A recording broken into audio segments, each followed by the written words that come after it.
Welcome to The Growth Show with me as your host, Joe Camerato.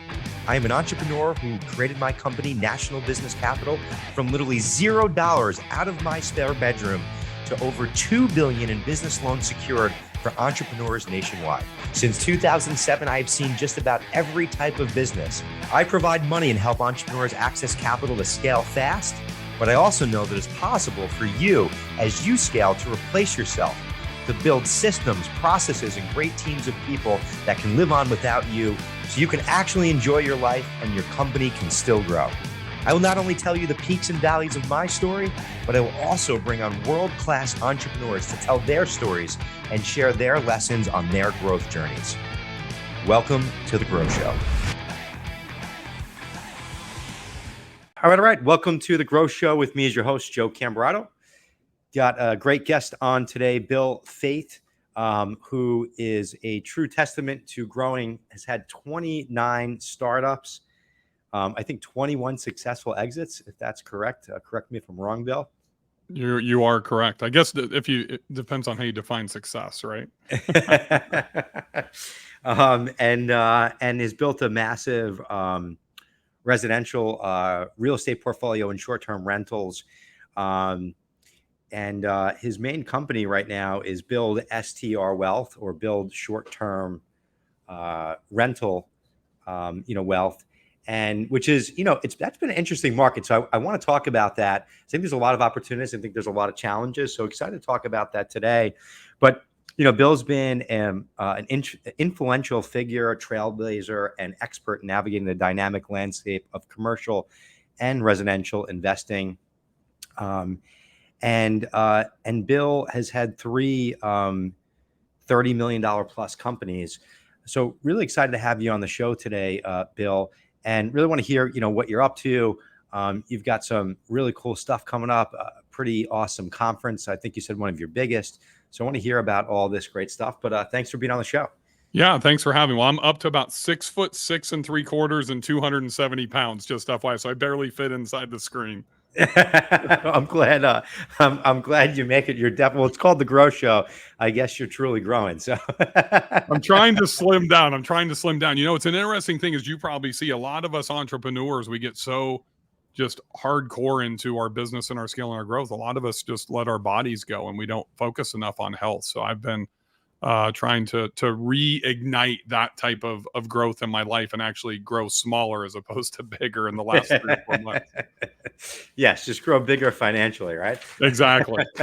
That's actually a good strategy.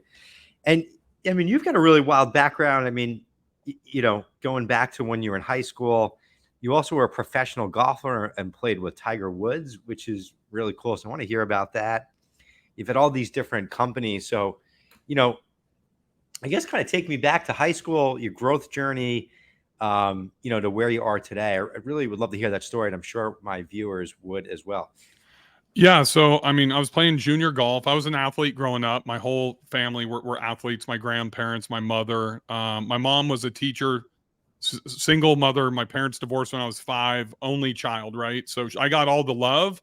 And my mom worked her ass off being a teacher, probably never made more than 30 grand. We weren't poor. I never missed a meal by any means, but you know what? It was tough. And yeah, I was playing in what's called a junior am, like a pro am in a golf tournament in Los Angeles. Met this guy named Jay Jacoby, played with him for 4 hours. He owned American Pacific T-shirt company. This is in 1989. And basically he gave me like 5 shirts, and they were all back in the day, like these crazy, design type of shirts. And they were all NBA players. And I grew up in Southern California. I'm a Laker fan. I'm a Magic Johnson guy. And I got like Karl Malone, Charles Barkley, Michael Jordan, Larry Bird. And I took them home, and my mom's like, "That's so cool." I said, "Yeah, but I didn't get Magic. I'm not going to wear a Bird shirt." And nobody cared about Jordan, back then. We were Lakers guys. So I sold the shirts. About 2 months later, that was like at the beginning of the summer, 2 months later, ran into Jay at another golf tournament. He was a big junior golf supporter, which was kind of cool. And he's like, "Hey, how are the shirts?" My mom kind of looked at me, and I knew I had to tell the truth. I said, "Jay, I sold the shirts." He's like, "You sold the shirts?" He's like, "What'd you get for them?" I said, like $15. He's like, "Man, you should be charging 25. He's like, "Why'd you really sell them?" I said, "Because I'm a Lakers guy." He's like, "I think I got some like James Worthy or Magic in the back of my car. We'll go over there later." So he started talking, if you got $15, do you think you could get 20 or 25? Long story short, we drove 40 minutes to West LA. He took us to his warehouse. He gave my mom had a 19, I think it was an 86 Ford Tempo. My golf clubs are in the trunk. We put like 50 shirts in the back in these 3 boxes, like 200 shirts in the back seat. Drove back to Bakersfield, California, and I started selling them. I sold out of them in 2 football games.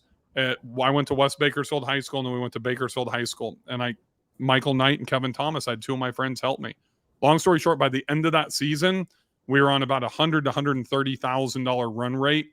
There was like 6 or 7 games. I was selling almost $20,000 worth of shirts in a week. Jeez. We started selling them, and we ended up with like 6 or 7 guys that were selling them for me at different high schools around the country. And that's kind of was my first entrepreneurial journey. My mom sat me down at our dining room table and started teaching me about finances. She's like, hey, if you're selling them for 25, we got to pay Mr. Jacoby like $5 a shirt. It costs us X to drive down there for gas. And, you always want to stop at In-N-Out Burger, all that type of stuff. And she just taught me, really what a P&L was. She didn't use those terms, but she had gone from being a teacher to making her first and only investment in her life as an entrepreneur and bought a preschool. And so I got to learn that firsthand. And I think that's really, honestly, at that table is where I learned that to be a successful entrepreneur, we need to have an intimate relationship with our financials. And I've kind of used that as my groundwork as I've scaled and grown my companies as an adult. Wow, that's awesome. How old were you when that happened? 17. I was actually 16 because I didn't start driving until I was 17. So 16 years old. That would have been 1989. Yeah, and I think if someone would have even gave you that opportunity at 12, 13, or 14, you probably would have made it happen. Is that fair to say? I don't know at that young. So I got into golf through the Big Brother program because I didn't have a father. And my big brother, I don't know that I had as much independence or drive until I started playing golf, because it's different when I was playing soccer and basketball and baseball as a team sport. But once I had to practice on my own, once I didn't have a coach, to push me and give me a system or a program to follow, I think that's where I started to gain that self-drive and that self-independence. And then also being this will date me. I'm 50, being a latchkey kid. My mom worked 2 jobs to where I had to feed myself, do my own homework. I think as I grew older, I don't know if I would have been like one of those 12-year-old kids that, gets $1 million valuation on Shark Tank these days. I think I had to mature a little bit to get into that. And I think golf shaped my entire life. I don't think I would have been successful if I wouldn't have had Chris, the big brother, introduce me to golf, because to excel at an individual sport like that with no coaching, there's just this different level, I think, that you have to grow mentally. And then the other thing about golf is it's kind of like being an entrepreneur. You go play basketball and that's at like 90 minutes. You play a football game is like 2 hours roughly, but golf takes 5 to 7 hours sometimes 8 or 9 hours from the time you start. You wake up to get to practice session, stretch, play 4.5 to 6 hours. Then you go practice again. And what I learned is I can't always be on. So the focus, there was a great sports psychologist named Dr. Bob Rotella that taught me how to really focus in 20-second increments. And that's something that I've carried forward and try to apply now. I mean, it's really easy for us to get burned out if we're just always on, 24 hours a day. So I would have to tell you, probably not. I wasn't ready at that young age. If 16 is kind of when I started becoming really, really independent. And I think I needed that to be able to be successful. That's really cool. I mean, the reason why I ask is I just feel like it's just, you can never start too young with your kids. And I've been thinking about that with my, own kids. Really cool to hear like the golf analogies. And it's funny because in golf, like you do need those 20 seconds of focus to get regrounded. And I feel like half of it is mindset and focus in golf versus, some of the other skills that you need.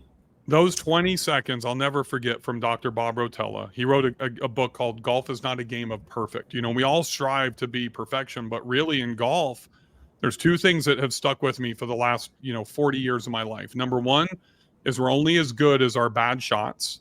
So if we can minimize our bad shots instead of focusing on hitting something perfect, but also where most people, and specifically golfers, you're standing on a tee box and there's water to the right and fairway to the left.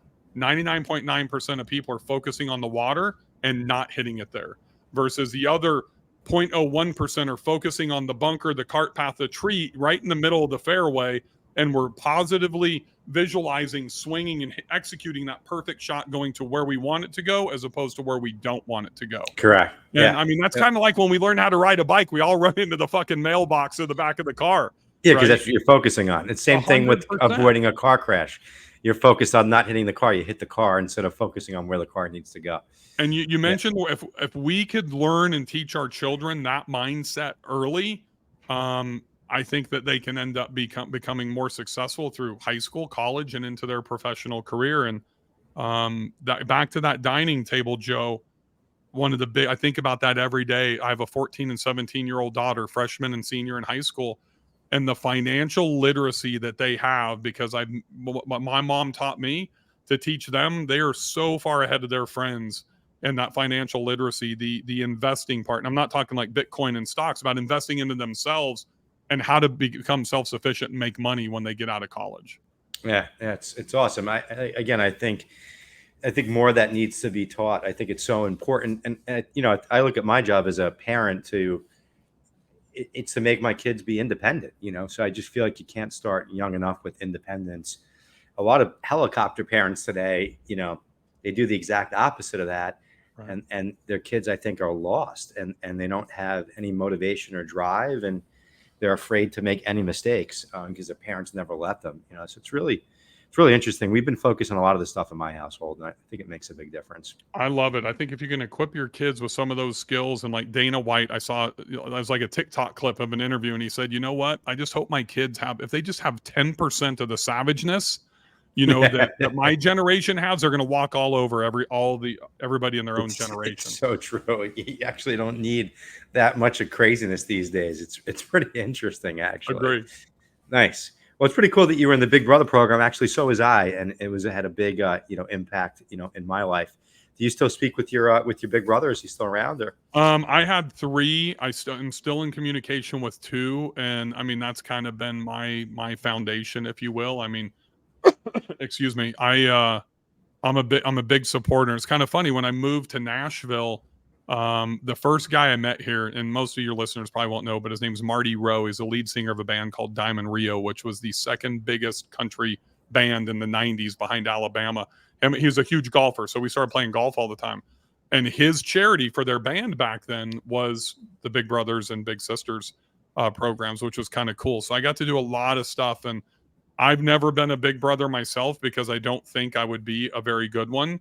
And that's what happened with my first one. You know, he just wasn't available enough, and I travel way too much. And I'm sure you have a travel schedule, so I'm all in on my family. But someday, I've committed financially and done speaking and stuff like that. But someday, that's kind of one of my life goals. I want to become a big brother to somebody, because it totally shaped my life. I don't think I would have had what Steve branded for me. I build super properties, a super portfolio, and a super life. I wouldn't have a super life if it wasn't for Chris, that big brother.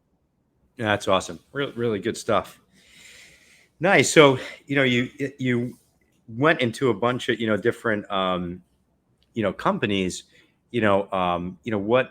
what's been some of your biggest challenges with growth, over the years? What do you think the hurdles have been to get to where you are? I think the people that are doing it today that are younger than myself, that might be in their 20s or 30s, they have no idea. We were kind of talking about this in the pre-show. I mean, I was drop shipping and built a basically an e-commerce distribution drop shipping company in 1992. The technology was so challenging back then. I spent almost 200 G's building out an e-commerce website in 1992 that I could do for, $100 and, 45 minutes on Shopify today. So I think that was one of the biggest components. The other thing, one of the reasons I've only had a couple of big companies is I just don't like big companies and lots of employees. So I've done a lot of smaller companies, and I've exited in the $5, $10, $15 million range, as opposed to growing these massive companies. And I learned that kind of early on with my very first company. And my last one that I grew was a company called Glow Golf. It's glow-in-the-dark miniature golf courses in shopping malls around the country. Oh, wow. And we kind of started that industry in 2003. And man, we were doing about 33 million, 30 to 35 million for the last 4 to 5 years consistently going into COVID. And when we had to have a team of 8 security guys full time at headquarters in Wichita, just watching cameras, because we were about a 50% cash business, and you just have all these teenagers that are stealing from you. You just get, you don't want to prosecute them and ruin their lives, but you also kind of get this jaded perspective of, hey, we got to write off $3 to $4 million in theft on an annual basis. It kind of sucks. So Wow. after, really during that period in 2015 is when I kind of started to re-architect my life, to try to become employee less, if you will. And I had about a $12 million marketing agency in Nashville at that time with 28 employees, and literally restructured the marketing side, the client facing side, to get into online education. And now I have 2 employees, and the scale and the profitability is just dramatically higher.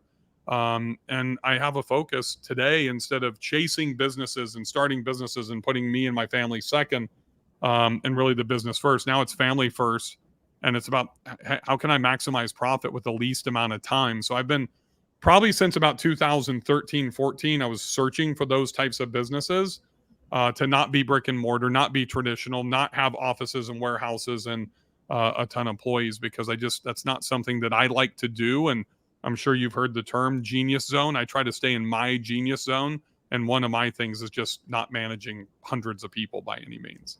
Yeah, no, it's definitely not easy. I completely get it. I've actually never heard the genius zone before, but I like it.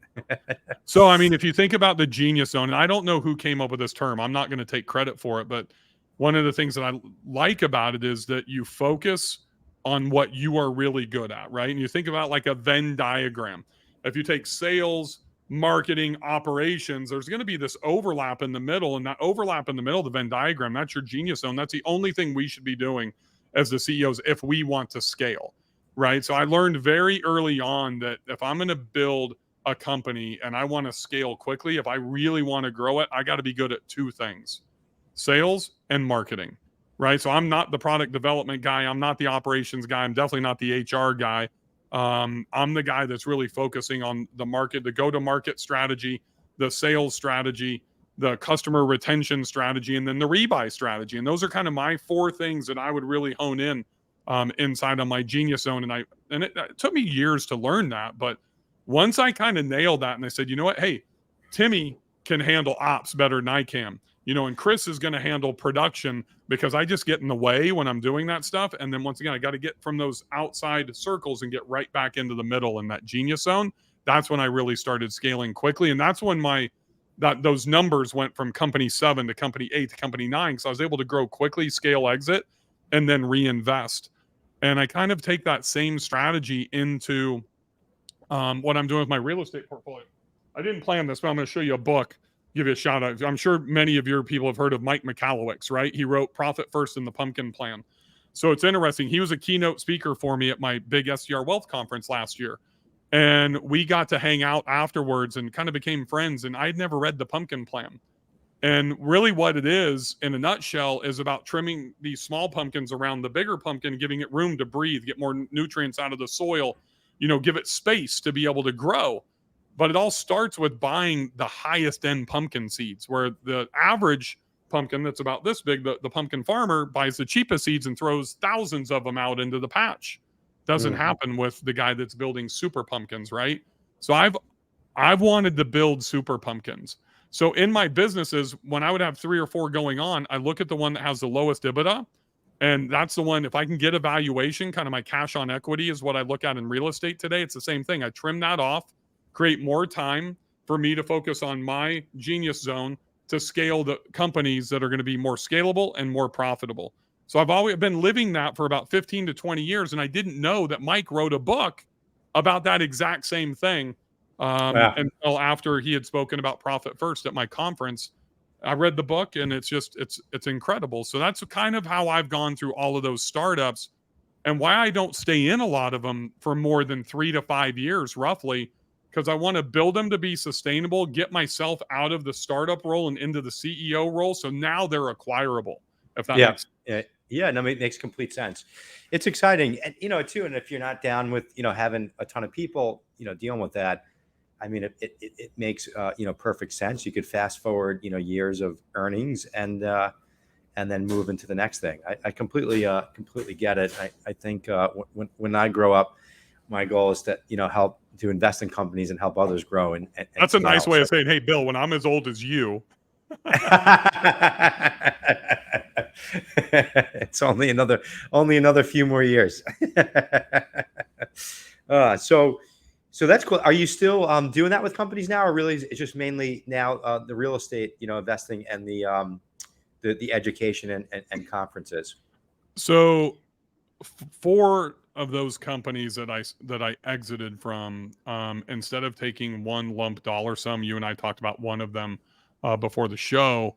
I've turned into annuities, and one of the very first ones, which was Bell Aqua bikinis, I was importing and drop shipping Brazilian swimwear, sarongs, bikinis, that type of stuff. I was acquired by Venus Swimwear, and so thank God for my CPA, who was my best friend and my best man at my wedding, and said, "Hey, turn down the 2.8 million. Let's take I think it was 180 or 190,000 cash and a 7%, royalty in perpetuity," to steal a term from Mr. Wonderful in the Shark Tank, and had no idea who he was at that time. And thank God I did, because that set up the consistent cash flow for me, in the future. And that exit was in 1994. So, we're talking 29 years later, I'm still getting mailbox money, truly passive. I'm sure we'll talk about short-term rentals here in a second. A lot of people think short-term rentals are passive, and they're close, but you still have to put work and effort into a lot of the passive income. I mean, unless it's stocks, unless it's an annuity. So once I went through that, and as I got older, that's really what I was trying to build towards. And a lot of times it was people that I would have inside my infrastructure, employees. Like right now, I've got Chris, who's my COO, and he's been with me for 6.5 years. And he's the guy that will take everything over when I sunset. Hopefully that's not for 5, 6, 7, 8, 10 years. But those annuities have been a huge play for me. It's great to get the big check, but there's a lot of taxes that come along with that. And that's kind of one of the reasons I pivoted real estate wise, Joe, to go from long term into short term. There's a thing called the short term rental loophole that provides the best tax advantage that nobody knows about in our industry. And it's called a cost segregation study on short term rentals. So I started making so much money that I needed to take advantage of this, to where essentially I'm getting my properties for free.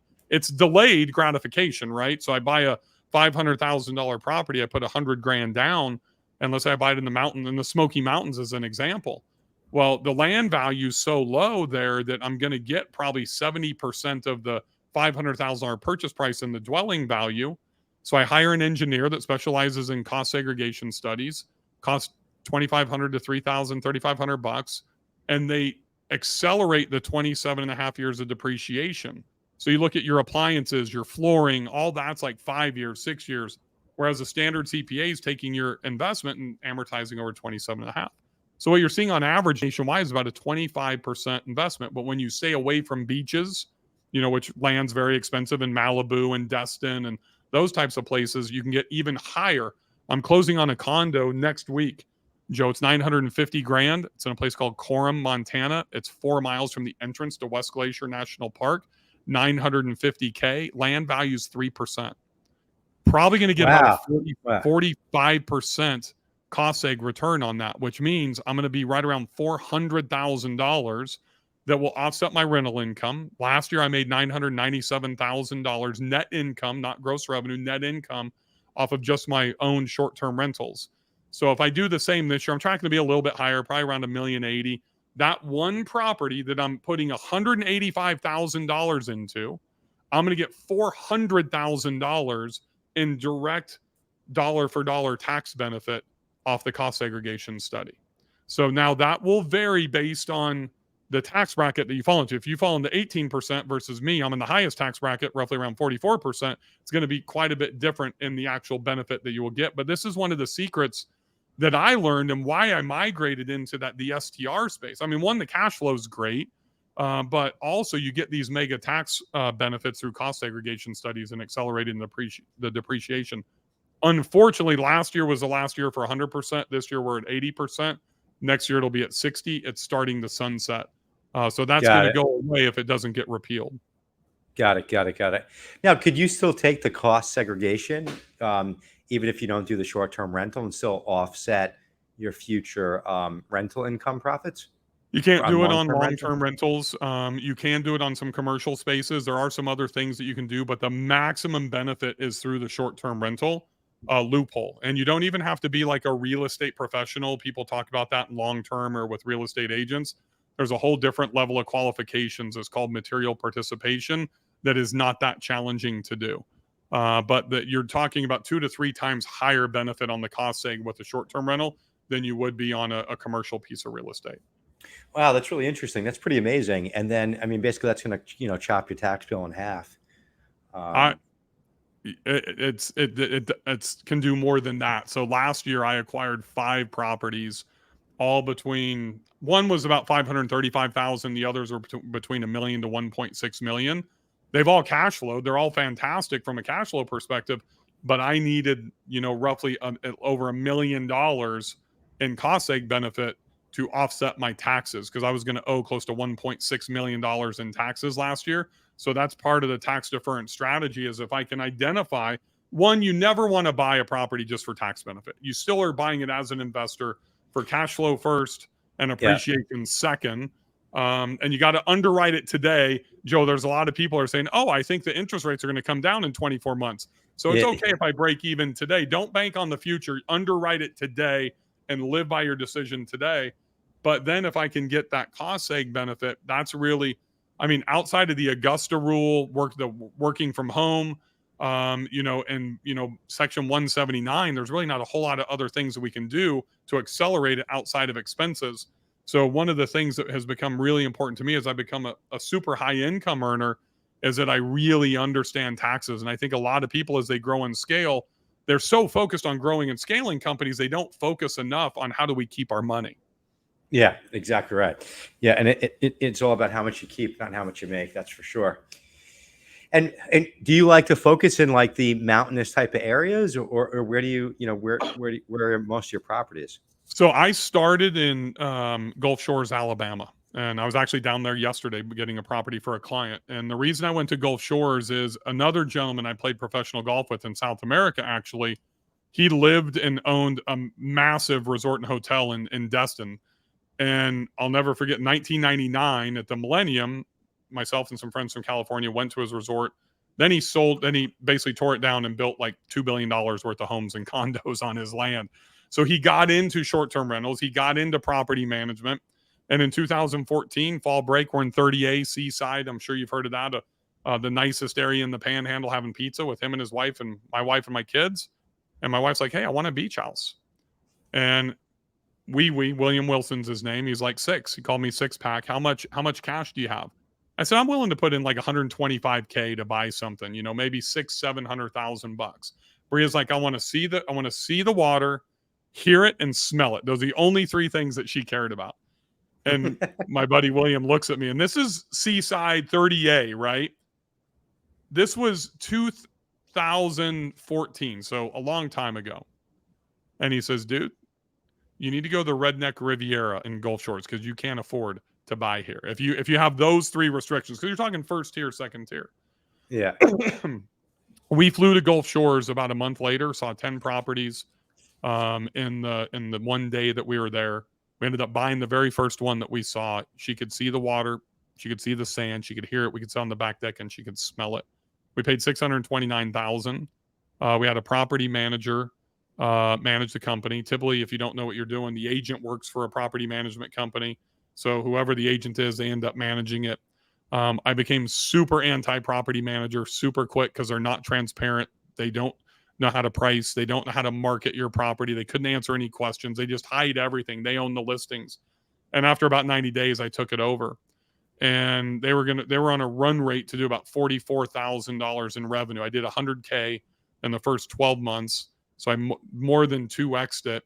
And then leveraged that cash, the net profit I was making. It took me 2 years to buy my second one. And then now on my second one, I'm doing a similar revenue. So now I've doubled that. So then I take that cash and I buy the third one. So it took me a while to get going. I didn't buy my third one until almost the end of year number 3. But now I've got 3 properties that on average were producing about just under $90,000 net income on each property, right? So we're talking literally over 200 grand in net income coming in. So I'm reinvesting and then I'm reinvesting. And that's how I was able to grow quickly once I got to year number 3. But I was very slow, kind of the tortoise in year number 1, 2. I wanted to learn what I needed to learn. And I started, after those first 3 years, I started diversifying. So I'm on the beach. I have lake properties as well. I'm in the mountains of North Carolina. I own in Montana. I'm in Arizona. I'm in Colorado. So one of the first diversifications I did is I went from beach to Western North Carolina instead of the Smokies. So there's a trend here, right? So I'm in Whitefish, Montana. I'm not in Big Sky, right? Yeah, yeah. In Gulf Shores. I'm not in 30A. I'm not in Destin. I'm in Western North Carolina, a place called Banner Elk and Beach Mountain, as opposed to being in the Smokies. So I go away from those primary markets. If people are talking about these places on social media, then I'm going to the tertiary market. Why? Because the cost of entry is lower. There's still plenty of demand, so I can generate the same amount of revenue. Labor cost is lower, cleaning costs are lower, taxes are lower, all that type of stuff. So I get increased profit margins, so that way I can scale. And the other thing is the competition is easier, right? It's like going to, the Poconos as an example. Poconos versus like Saratoga Springs. Saratoga Springs is going to be a little bit more high end, going to be more competition. Poconos, older, little bit more run down. If I buy a property, I ARV it, I fix it up, I rehab it, I get a much bigger competitive advantage. And then I was diversifying cash flow. So beach right now, we just passed Labor Day. Basically Memorial Day to Labor Day is prime season, right? My number one property is at the beach. Yeah. I built a new construction house, 900 grand. First year did $357,000 in gross revenue, netted over 200K on it, right? Wow. That property, I'm getting $2,400 a night during the summer. In January, it's like $499 a night. Yeah. So what happens is my cash flow shrinks because it's so seasonal. That's why I started investing in places like Montana and places like North Carolina. So I'm diversifying my cash flow geographically based on where I'm investing, just like you want to have a well-rounded portfolio in your stock investments and mutual funds. Yeah, God forbid too. There's an act of God, hurricane, whatever, with all the craziness going on, fire, whatever. Have it. You're spread out all around the country in all these different areas. It makes sense. And are you full time into this? How do you manage the clean, like everything? Do you use property management companies now, or are you managing it yourself and just managing? You cannot make any money using a property management company. So you have to self-host, right? So that's really what I do is I teach people how to build long-term wealth. And the first thing in real estate, and the first thing about this is that you're hosting. So you got to have the right technology, the right automations. I mean, I own, and my goal is to own the least amount of properties to hit my financial goals, right? I'm not the guy that's trying to grow to 50 or 100 units by any means. I mean, I netted $1 million, $997,000 in 22, owning 13 properties. I own 11 today. That's the pumpkin plan. So I sell my underperforming ones and I reinvest to build bigger super properties that yield higher cash flow. I'm closing on one next week in Montana. It's a 2-bedroom condo, but it will be a super property because it's going to be super high yield because it's creating a luxury space where it doesn't exist, almost at the entrance of a national park. So I spend probably 5 to 7 hours on the portfolio that I own. I also co-host. I co-host 13 properties. And what that means is I manage them for other investors. And so I do the same thing for them that I do for my own properties. I spend about the same amount of time, another 5, 7, 10 hours a week. So that's probably, 15 to 18 hours a week that I'm spending on both of those. I made $420 last year net off of my co-hosting business. And that's a great way for those of you that don't have the capital. And if you're listening and you want to get into something and grow and scale, if you have the ability to market like I do, then think about becoming a co-host and then you build up your nest egg. Then you can go and you can invest. Right? Yeah, exactly right. Yep, you got to get the cash from somewhere. Yeah, so I started co-hosting, one to develop a business that I could hand off to Chris my COO, because like with Build Short-Term Rental Wealth, it's me, right? And if I decide to retire, if I die, that business will probably dissipate. He's not the brand of it. I am, just like you're the brand of your business. So I wanted to create something for him, and that I could also create that annuity for myself, to where he has a percentage now, and then hopefully as I start to sunset, and I have this life plan to where when my youngest daughter graduates high school as a freshman, then my wife and I will do what our definition of retirement is. And then that's when I'll start to transition that stuff over to him. So very intentional when I start businesses. I'm always thinking about how I'm going to exit, and that impacts the type and the structure of business and how I'm going to create it. Because I'm really big into the personalization of marketing, personalization in sales, personalization even in the brand. And I kind of go back to Apple. I don't know about you, but when I think of Apple, and if I think of a human being, even though he's been dead for quite a while, I'm always going to think about Steve Jobs. That's the brand, right? When I think about Microsoft, I can't even tell you who the CEO of Microsoft is today. I don't know who the CEO of Alphabet or Google or whatever the hell it's called today, but I can tell you Bill Gates was the founder. I didn't even know who Steve Ballmer was until he founded bought the Clippers, Yeah. right? So you think about those personal brands for me are really important. My co-hosting business is a little bit different. That's branded under the co-hosting business because that I knew when I started it that I would have an exit in probably 5 to 6 years, and I didn't want it to become all about me and the personal brand. Yeah, makes complete sense. I think it's important to think about that before you're starting a company, because if you're going to build it around you, it might be even that much harder to exit, including just the brand, right? And never mind just doing it all, but if it's all about you and you're what everyone knows, that could be a big challenge down the road. So definitely something Absolutely. to think about. Really good stuff. So I really appreciate everything you've said. I've spoken to other people that do short-term rentals, and I feel like you really broke it down and also talked about some, tax benefits that I've never heard anyone else speak about. So really cool stuff, Bill. It's been awesome to hear. Can I take 2 minutes? Because every single person can take advantage of what I'm going to share with you right now. Sure, Everybody. let's do it. Okay. If you own a home, like you're in Long Island, right? Yep, So you think about summertime, specifically the farther out you get, towards the end of the island, Mamaroneck, whatever, heading out farther east, the price goes up for Airbnb. So do me a favor, wherever you live, the listeners that are out there, and you own your own home, just look on Airbnb or Google if you have Taylor Swift that came to your town, that's going to be your highest value weekend, right? So I live 20 minutes south of Nashville. This is called the Augusta rule. Literally Google the Augusta rule.